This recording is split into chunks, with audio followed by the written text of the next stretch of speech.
গঙ্গার দুই তীরে ত্রিবেণী এবং কল্যাণীতে শুরু হলো কুম্ভ মেলা।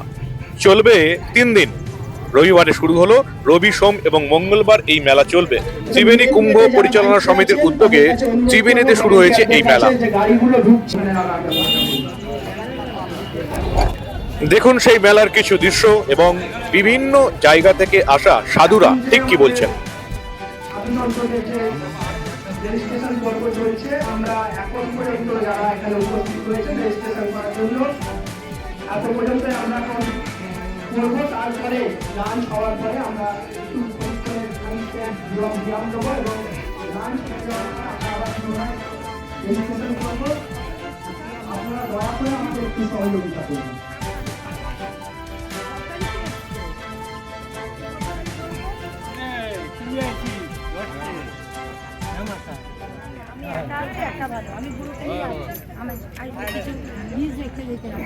এখানে কুম্ভ মেলা তো কয়েক বছর শুরু হয়েছে। 2 বছর হচ্ছে। 2 বছর হয়েছে। কত বছর হয়েছে বা সেরকম প্রচারটা করে রাজ্য জুড়ে হয়নি। না, এখনো সেরকম হয়নি গো। তবে আস্তে আস্তে যে জিনিসটা ঘটছে, আগামী দিনে আরো আশা করি আরো অনেক বড় জায়গায় পৌঁছে যাবে। এবং আমরা চাই বাইরের যে কুম্ভ মেলাগুলো চলছে যেন সেই র্যাঙ্কের এই আজকে ত্রিবেণীর যে মহাশ্মশানে যে ইয়েটা চলছে এটা যেন আরো ভালো জায়গায় পৌঁছাতে পারে। আমার নাম হচ্ছে বাবা চন্দ্র মহারাজ, আমি তারাপীঠ থেকে আসছি। আশা করি মানে এটা হওয়ার কথা, আগামী দিনে আরো বড় করে যাতে হয় সেই ব্যবস্থা করতে হবে। সাধু সম্প্রদায়কেও একটা গাইড, যেটা পুরুলিয়াতে একবার আমরা দেখলাম যে সাধুদের বিশাল হ্যারাস করেছে, সেই জিনিসটা যাতে এই সাধু সম্প্রদায় যাতে না হয়, না পায়, সেটার দিক থেকেও একটু বেশি নজর রাখতে হবে। কেননা সাধুরা তো বিভিন্ন জায়গায় ঘুরে বেড়ান, ওদের কোনো নির্দিষ্ট কোনো প্লেস নেই। আজকে ত্রিবেণী কুম্ভ মেলা, কালকে গঙ্গাসাগর, অন্যদিন প্রয়াগে, বিভিন্ন জায়গায় সব সাধুরা আমরা যাই। মানুষের যে এখানের যে পরিষেবাটা আমাদের সত্যি খুব ভালো লাগছে। কেননা সব জায়গায় পরিষেবা তো সমান হয় না। এর থেকে আমরা আরো দেখেছি, কামাখ্যায় গেছি, কামাখ্যার পরিষেবাও কিন্তু খুব সুন্দর। মানুষদের, সাধুদের যে এত সুন্দর সেবা দেয়া, এটাও একটা বিশাল ব্যাপার। কেননা সব জায়গায় এটা হয় না। তবে এটা যে আরো আরো ভালো হোক আমরা চাই। আমরা এসে সেই পরিষেবা সাধুরা যাতে সুন্দরভাবে থেকে সমস্ত মানুষদের মঙ্গল কামনা করতে পারে, সেই দিকে একটু খেয়াল রাখবেন। আর একটা কথা বলুন, একটু অন্য জিনিস জিজ্ঞেস করছি। আজকালকার যুগে এই যে যেমন বিভিন্ন সোশ্যাল মিডিয়া হয়েছে, ধরুন ফেসবুকে, হোয়াটসঅ্যাপে, হিন্দু ধর্মের বিভিন্ন জিনিস নিয়ে, কখনো দেখবেন মহাদেবকে নিয়ে, কখনো শ্রীকৃষ্ণকে নিয়ে মানুষ একটা কেমন যেন ছেলে খেলা টাইপের। ছেলে খেলা বলতে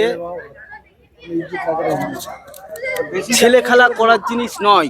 কোনো জিনিসকে, কোনো ঠাকুরকে, ঠাকুর একটা ক্যালেন্ডারে ছবি আছে, তাকে কি আমরা লাথি মারতে পারবো? ঠাকুর বলছি আমরা, কিন্তু তাকে হ্যারাস করতে পারবো না।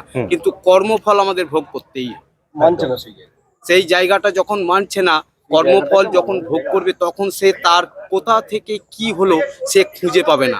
সে যদি অ্যানালিসিস করে যে সত্যি আমার কেন এরম হলো, প্রত্যেকটা মানুষের চেতনা আছে, বুদ্ধি আছে, সে যদি প্র্যাকটিক্যাল, সে যদি বোঝে যে আমার কেন এরকম হচ্ছে। এখনো কর্মজীবনে প্রত্যেকটা মানুষ কিন্তু আমরা একটা নেশার ঘরে দৌড়াচ্ছি। এই ধরুন আজকে আমরা এখানে এসেছি, কোনো সাধুর উপর যদি কোনো হ্যারাস হয়, তাহলে কিন্তু আস্তে আস্তে এটাও মুছে যাবে। কেননা এটা সবসময় রেসপেক্ট। সাধুরা কিন্তু বিভিন্ন জায়গায় কেউ না কেউ তো ঈশ্বরকে আমরা কেউ না কেউ তো ডাকছি, তাই জন্যই আজকে পরিস্থিতি আমাদের এইভাবেই চলছে।